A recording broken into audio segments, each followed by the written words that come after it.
It's time for Over There with Mirella Rastorfer. Mirella is our European correspondent. She joins us weekly. She is over there.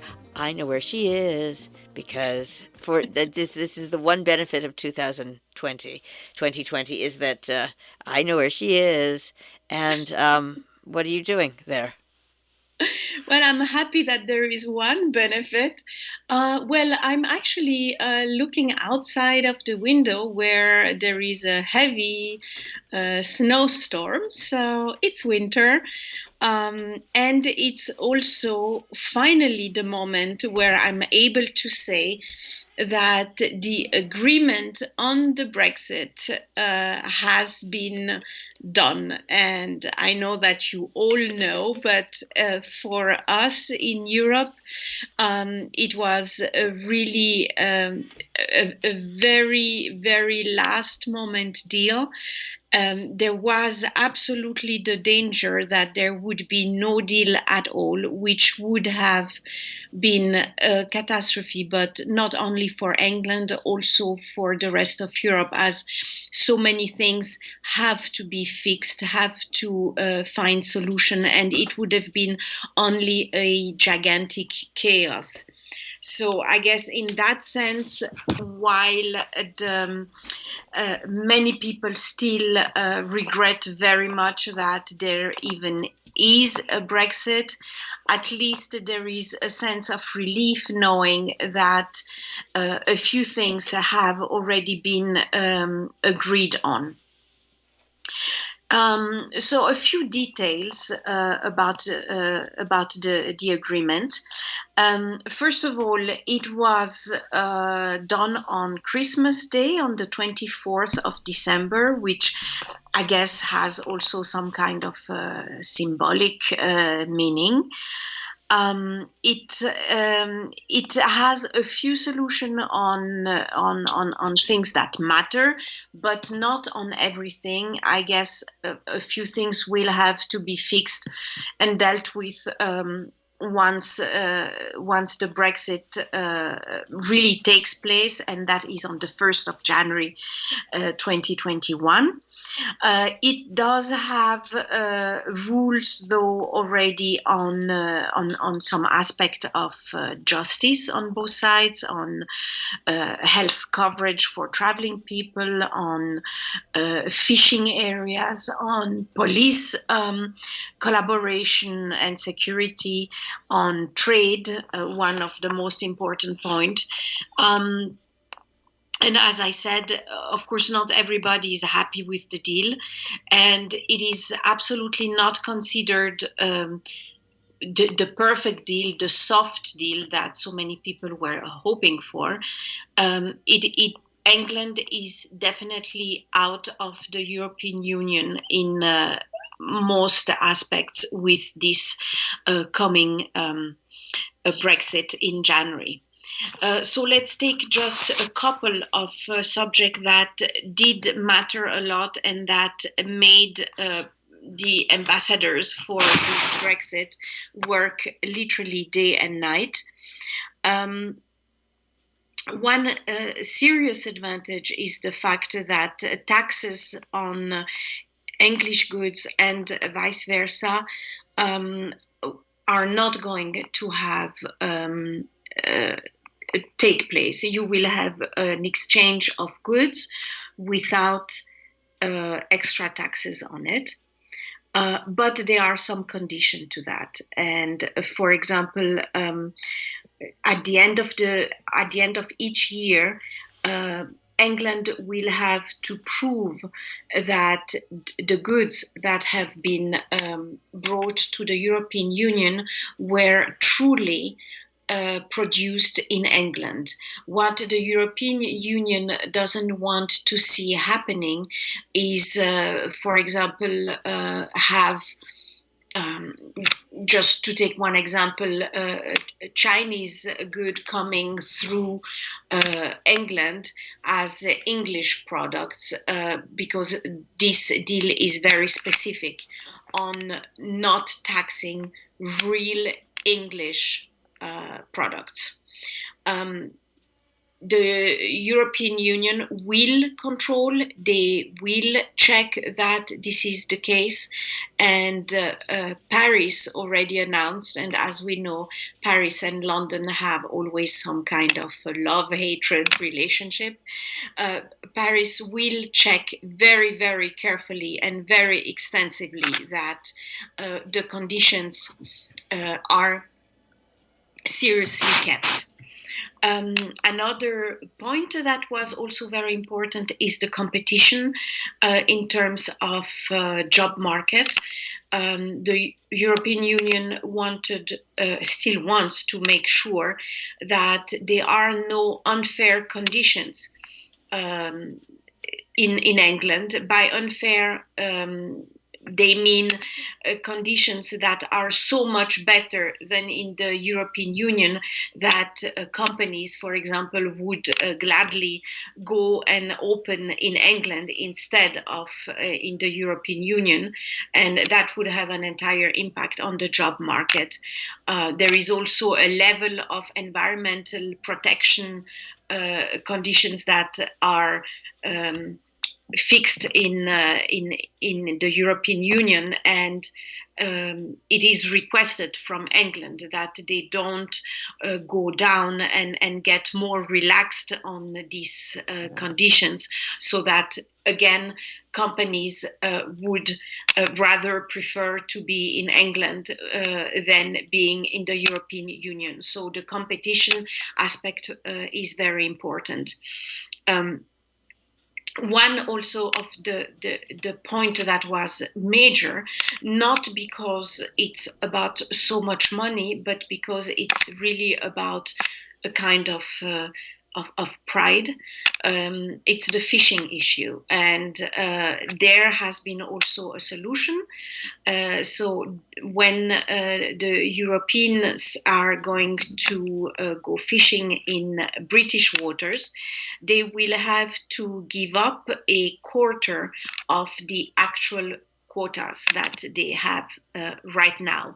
This is going to be for a period of 5 years and a half. And if England decreases this allowed quantity in the future, then the European Union will have the right to answer, for example, with some extra taxes.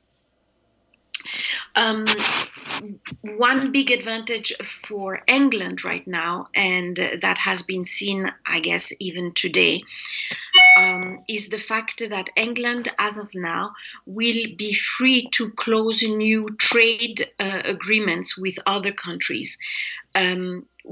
Countries that have huge markets and that can be of really big importance for England. I'm thinking, for example, of China or the United States, among others. So England will have the right to do her own agreements. Until now, in the European Union, it is extremely difficult to come to these agreements because it is a union with many different countries and many different issues, and to get to an agreement is very complicated. England will have the possibility to do that on its own. Boris Johnson has also already announced that he intends to move England at the forefront of future technologies, and he will be able, or not he personally, but England will be able to now also invest in a very different way, massively, even if they wish to, into these new fields that are definitely the fields of the future, if one can say it like this.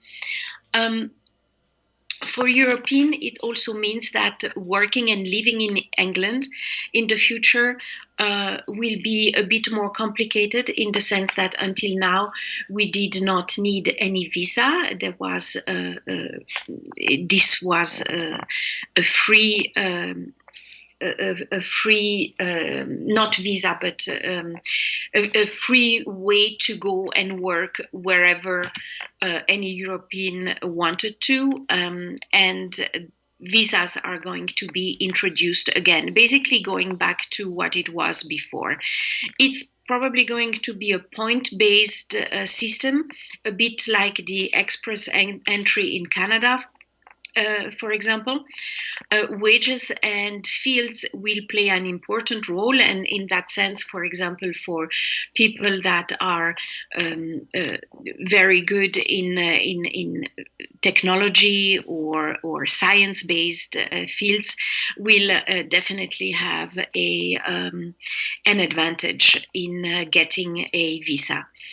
One good point, though, about those visas is the fact that for short trips, tourists will still be able to go back and forth without any visa, which is very important because Europe has a very tight relationship to London and vice versa, and traveling from big cities like London to Paris, Frankfurt, Berlin, etc., had become really something easy and quickly done, and it would have been in a way a real complicated thing to introduce any kind of visa. For these short trips. It's of course meant not to be for people who want to go and live and work in England, or vice versa for that matter. A few other points that are of a disadvantage, I think, for young people, for example, is that the famous Erasmus program, which is a student exchange program that is extremely popular, will not take place anymore between England and the rest of Europe. And there will also not be automatic acceptance of foreign diplomas. I'm thinking, for example, of doctors, lawyers, and many others, architects, I believe. So there will be the need to do some more studies if the intention is to work in said country. Under European Union rules, all of these can take already effect on the 1st of January. Even though technically one has to say that the European Union will vote on this agreement only at the beginning of 2021, but the ambassadors for this Brexit agreement, have already paved the way to an acceptance. On the other side, the UK Parliament will also be recalled to vote on this deal, but already in 2020, and on the very last day, on the 21st of December. So it is going to be a little bit of bumpy, rocky road, I suppose, at the beginning, because it is much, much more administration. And as always, at the beginning, what will happen is that it's going to be difficult to know, for example, for companies, small, medium size or larger, for that matter, to know exactly what papers are needed, where to get those papers, when to give them in, to who, etc. So it will request an enormous effort in new administration obligations, and there will probably be at the beginning a lot of mistakes. I think that's realistic to say so.